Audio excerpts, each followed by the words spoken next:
तो metabolism actually होता क्या है, तो ये एक तरह का रासायनिक प्रक्रिया है जो जो जितने भी जीव हैं उनके अंदर में ये घटित होता है, जो क्या करता है कि हमें सर्वाइव करने के लिए, सस्टेन करने के लिए जो है जरूरी होता है, जो हमारे अंदर जो है ऊर्जा का संचार करता है, उसी को हम लोग अगर सिंपल भाषा में समझे तो मेटाबॉलिज्म कहते हैं। या अगर दूसरे तरीके से कहें तो एक तरह का ये रासायनिक प्रक्रिया होता है शरीर के अंदर में, जो सेल्स करते हैं भोजन को ऊर्जा में कन्वर्ट करने के लिए, एनर्जी में कन्वर्ट करने के लिए।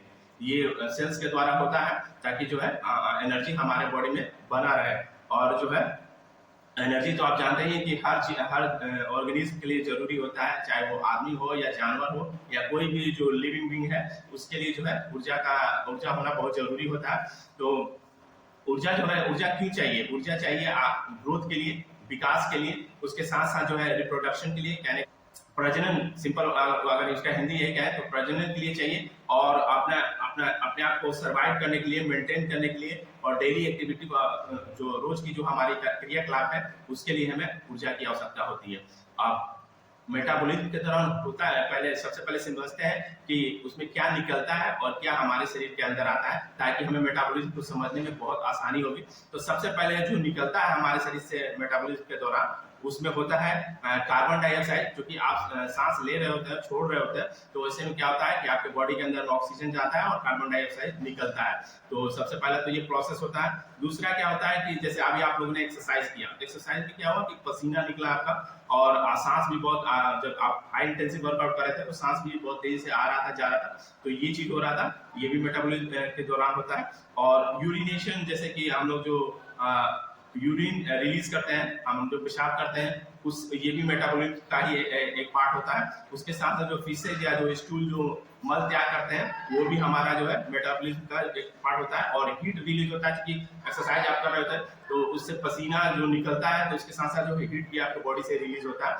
तो ये दो जो मेटाबॉलिज्म के दौरान हमारे शरीर से निकलते हैं, अब हमारे शरीर में क्या क्या आते हैं उस दौरान, उसको समझना जरूरी है। तो जैसे हम क्या करते हैं कि जब हम ब्रीद इन ब्रीद आउट करते हैं, जैसे सांस लेते हैं और छोड़ते हैं, तो हमारे बॉडी में ऑक्सीजन जा रहा होता है, यानी कि हम ऑक्सीजन ले रहे होते हैं, तो ऑक्सीजन आता है। उसके साथ साथ जो है, जैसे हम लोग एक्सरसाइज करने से पहले किस तरह के फ्रेश पीते हैं, एनर्जी ड्रिंक या गुनगुना पानी पीते हैं, तो हमारे अंदर में क्या आता है, वाटर भी आता है, या फिर हम और भी जिस समय हम प्यासे होते हैं उससे भी पानी पीते हैं। तो पानी, उसके साथ जो हम खाना खाते हैं, तो खाना भी मेटाबॉलिज्म का माने हम लेते हैं मेटाबॉलिज्म के प्रोसेस के लिए। उसके साथ जो है केमिकल एनर्जी, जो कहने का मतलब जैसे हम लिक्विड के फॉर्म में कुछ ले रहे होते हैं, और वो जो हमारे बॉडी को सर्वाइव करने के लिए जरूरी होता है, तो ये सब जो है इन होता है। और उसके पहले जो बताया था वो आउट होता है मेटाबॉलिज्म के दौरान। अब हम समझते हैं कि मेटाबॉलिज्म होता कितने तरह का है। तो पहले तो सबसे पहले जो है ये दो तरह का प्रोसेस होता है, एक होता है कैटाबॉलिज्म और दूसरा होता है एनाबॉलिज्म।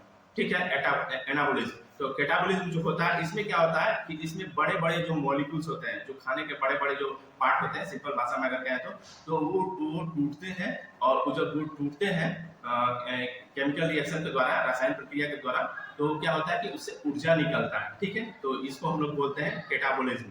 ठीक है, और दूसरा होता है एनाबॉलिज्म। एनाबॉलिज्म क्या होता है कि इसमें क्या होता है कि जो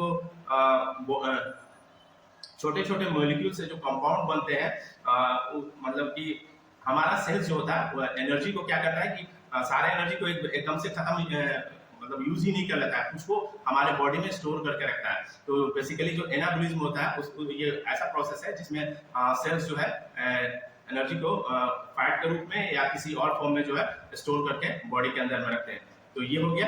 अब चूंकि ये बहुत ही जरूरी होता है, एसेंशियल होता है, किस लिए जरूरी होता है, तो सबसे पहले तो ब्रीदिंग के लिए आपको लगातार सांस लेना होता है, छोड़ना होता है। मतलब कहने का मतलब कि जब तक आप जिंदा है, आपका सांस लेने और छोड़ने की प्रक्रिया आपकी चलती रहती है, तो उसके लिए जरूरी होता है। प्लस आपका digestion through out the day या नाइट्स जो भी हो, कंटिन्यू चलता रहता है, तो उसके लिए भी जो है आपका जो है एनर्जी की जरूरत होती है।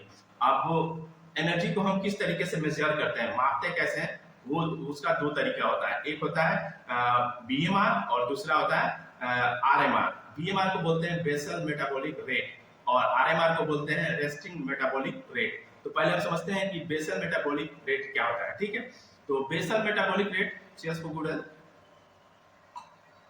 बेसल मेटाबॉलिक रेट उसको कहते हैं जो कम से कम ऊर्जा का मात्रा जो हमारे बॉडी को, जो हमारे शरीर की डेली की नीड्स होती है शरीर के फंक्शंस के लिए, क्रियाकलाप के लिए, उसको हम लोग कहते हैं बेसल मेटाबॉलिक रेट। तो बेसल मेटाबॉलिक रेट का एग्जांपल क्या क्या हो जाएगा? तो जैसे कि हमारा हार्ट है, जब वो खून को पूरे शरीर में, पूरे ऑर्गन्स में फैलाता है, जब वो सिस्टोल होता है मतलब सिकुड़ता है, और डायस्टोल होता है जब वो फैलता है, तो इस प्रोसेस के दौरान जो है हार्ट से जो है खून पूरे ऑर्गन्स में, पूरे बॉडी के अंदर में जो फ्लो होते हैं, तो ये बेसल मेटाबॉलिक रेट के अंदर आता है। ठीक है, उसके साथ साथ आपके बॉडी में जो डाइजेशन की प्रोसेस हो रही होती है कंटिन्यू 24/7, उसमें भी जो है आपका बेसल मेटाबॉलिक रेट जो इन्वॉल्व होता है। उसके साथ जो हम ब्रीदिंग ले रहे होते हैं और मतलब ले रहे होते हैं, छोड़ रहे होते हैं, उसमें आपका बेसल मेटाबॉलिक रेट होता है। उसके बाद जो है बॉडी के टेम्परेचर को मेंटेन करने के लिए जो है या स्टेबल रखने के लिए जो है बेसल मेटाबॉलिक रेट यूज होता है। उसके बाद जो है आपके बालों के ग्रो के लिए और स्किन के लिए जो है, उसके लिए जो है मतलब कि उनके विकास में भी जो है बेसल मेटाबॉलिक रेट का इन्वॉल्वमेंट होता है। उसके बाद जो है जो केमिकल रिएक्शन हो रहे होते हैं बॉडी के अंदर में डिफरेंट डिफरेंट लेवल पे विभिन्न प्रकार के, उसके लिए भी जो है बेसल मेटाबॉलिक रेट की आवश्यकता होता है।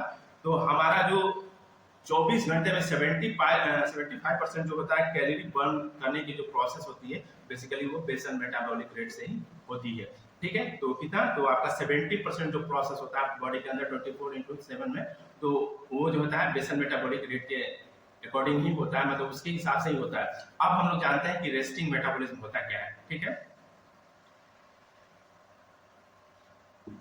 तो ये होता है कि रेस्टिंग मेटाबॉलिज्म उसको कहते हैं जब आप रेस्ट की सिचुएशन होते हैं, मतलब कि जब आप आराम कर रहे होते हैं, उस समय भी जो आपके अंदर में जो एक प्रोसेस हो रहा होता है आपकी डाइजेशन को या आपकी फूड्स को एनर्जी में कन्वर्ट करने की जो प्रोसेस हो रहा होता है, उसको हम लोग रेस्टिंग मेटाबॉलिज्म कहते हैं। तो रेस्टिंग मेटाबॉलिज्म का जो एग्जांपल हो जाएगा, आप जब खाना खा रहे होते हैं, क्योंकि आप उस समय रेस्ट नहीं होते हैं, बहुत ज्यादा फिजिकली एक्टिव होते नहीं है, तो उस समय भी आपका जो है रेस्टिंग मेटाबॉलिज्म इन्वॉल्व होता है। उसके बाद जैसे आप शॉर्ट पीरियड के लिए वॉक करते हैं, जैसे सिंपली आप धीरे धीरे चल रहे होते हैं, तो आप रेस्ट की कंडीशन में होते हैं, क्योंकि बहुत ज्यादा फास्ट जैसे ब्रिस्क वॉकिंग नहीं कर रहे होते, मतलब बहुत तेजी से आप चल नहीं रहे होते, तो उस वो भी आपका रेस्टिंग मेटाबॉलिज्म का एग्जांपल होता है, क्योंकि जो आपका सांस का आना जाना होता है वो नॉर्मल ही रहता है।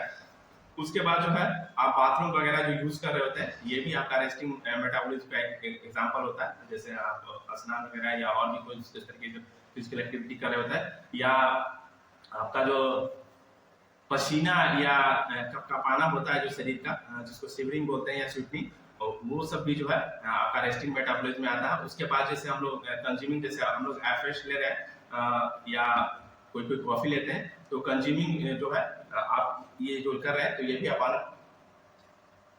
रेस्टिंग मेटाबॉलिज्म का एग्जांपल है। ठीक है, तो ये सब होता है। ठीक है, तो हम अपने रेस्टिंग मेटाबॉलिज्म को और बेसल मेटाबॉलिज्म को किस तरीके से बढ़ा सकते हैं, तो ये सबसे इम्पोर्टेंट है। तो इसके लिए सबसे अच्छा है कि हम जब भी खाना खा रहे हैं ना, जब भी हम फूड इनटेक कर रहे हैं या अपना न्यूट्रिशन ले रहे हैं, तो उसमें आपका प्रोटीन जो है आपके हर मील में होना चाहिए, आपके हर भोजन में जो है प्रोटीन की मात्रा होनी चाहिए। उसके बाद जो है आप अपना कभी ब्रेकफास्ट को स्किप मत कीजिए। आपका जो ब्रेकफास्ट का जो टाइम पीरियड है या जो आप एक शेड्यूल लेके चल रहे हैं, आप कोशिश कीजिए कि आप ब्रेकफास्ट को कभी स्किप ना करें। उसके साथ साथ जो है आपका नींद जो है प्रॉपर होना चाहिए, 6 से 7 घंटा एटलीस्ट जो है आपको नींद लेना चाहिए।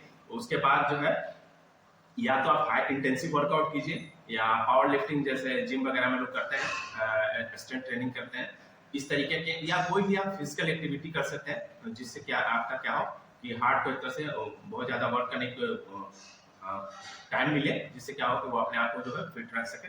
वो हो गया। उसके बाद जो है आपका पानी का जो मात्रा है वो आपके शरीर में प्रॉपर होना चाहिए, जिस तरीके से आपके कोच आपको रेकमेंड करते हैं, उसके अकॉर्डिंग आप अगर आप वाटर इंटेक करते हैं 24/7, तो वो भी आपका जो है बहुत जरूरी है रेस्टिंग मेटाबॉलिज्म को बूस्ट करने के लिए। उसके बाद जो है कहीं पे भी जो है लंबे समय तक आप मतलब काफी देर तक बैठे नहीं रहे, आप खुद को मूव कराते रहें। जैसे अगर लग रहा है कि मैं बहुत देर से बैठा हुआ, तो कोशिश कीजिए कि 2 मिनट 5 मिनट या कुछ देर के लिए थोड़ा सा ब्रेक लें और अपने आप को मूव कराते रहें, मतलब वॉक करते रहें या किसी तरह से एक्टिविटी में इन्वॉल्व रखें, बहुत लंबे समय तक बैठे ना रहें। एक्सरसाइज वगैरह करते हैं तो उस समय भी हमारा कैलोरी बर्न हो रहा होता है बहुत तेजी से और अच्छे तरीके से। तो इसलिए जो है आप प्रॉपर और डेली रूटीन जो है एक्सरसाइज को जरूर रखें, वो आपके ओवरऑल हेल्थ के लिए बहुत बेनिफिशियल होता है। और आप अपने गट हेल्थ को सही रखें, अपना जो आपका जो स्मॉल इंटेस्टाइन और लार्ज इंटेस्टाइन है, जो ओवरऑल आपका स्टमक है, उसको कोशिश कीजिए कि ऐसा न्यूट्रिशन लें, इस तरीके का आप संतुलित भोजन लें जिससे हमारा गट जो है ज़्यादा प्रभावित ना हो, अच्छा रहे। और जो है इंटरमिटेंट फास्टिंग करें, मतलब आपके मील में जो थोड़ा सा 3 से 4 घंटे का जो गैप होता है, उस तरीके का रुक रुक का जो है गैप भी रखना बहुत जरूरी होता है। और क्या करते हैं, मतलब कि इसको बहुत अच्छे तरीके से किया जा सकता है। तो आप उसकी जगह पे आप न्यूट्रिशंस या जो भी आपका जो सप्लीमेंट होता है, ये किसी तरह का जो है कोई मेडिसिन नहीं होता है। साइंटिस्टों ने लैब में इस पे रिसर्च करके बहुत बार इस पे जो है मतलब एक तरह से बहुत सारे लोगों से इसका फीडबैक लिया जाता है, क्लिनिकली प्रूवन होता है, उसके बाद ही ये यूज के लिए आता है। ना जाने कितने एक्सपेरिमेंट से गुजरता है, उसके बाद जो है जब सक्सेसफुल हो जाता है उसके बाद ही आप लोगों के बीच में आता है। ठीक है, तो सबसे पहले एक चीज और हम लोग जाना, मेल होते हैं उनको 1600 से 1200 होना चाहिए, उनका जो है कैलोरी बर्न करने की जो रेट होती है वो होना चाहिए। और फीमेल में जो है 1200 से 1600 होना चाहिए। इतना अगर है तो आपका जो है सही है मेटाबॉलिज्म। और अगर जिनका 1100 से कम होता है तो उनको क्या क्या समस्या होती है, तो पहले तो पाँव के नीचे उनको दर्द सा महसूस होता है, झिंझनाहट टाइप का होता है। तो ये भी आपका एक तरह का इंडिकेशन होता है, एक तरह का सिम्टम्स होता है कि आपके अंदर जो है रेस्टिंग मेटाबॉलिज्म की जो प्रोसेस है वो कहीं ना कहीं अफेक्टेड हो रहा है, कहीं ना कहीं प्रभावित हो रहा है। और आंखों के नीचे जो गहरा काला जो डार्क सर्कल्स हो जाता है या धब्बे जो आने लगते हैं, वो भी इंडिकेशन होते हैं कि आपका मेटाबॉलिज्म जो है वो सही तरीके से काम नहीं कर रहा है। और सारा दिन आप जो है थके थके से महसूस करेंगे, लगेगा कि आप उतना वर्क भी नहीं कर रहे हैं, उसके बाद भी आपको लगेगा कि आप बहुत ज्यादा थक रहे हैं। तो ये सब होता है। और आप इसको बेहतर करने के लिए कौन कौन सा न्यूट्रिशन यूज कर सकते हैं और किस तरह की न्यूट्रिशन की आपकी रिक्वायरमेंट होती है, इसके विषय में आपके कोच आपको बहुत अच्छे तरीके से बता सकते हैं।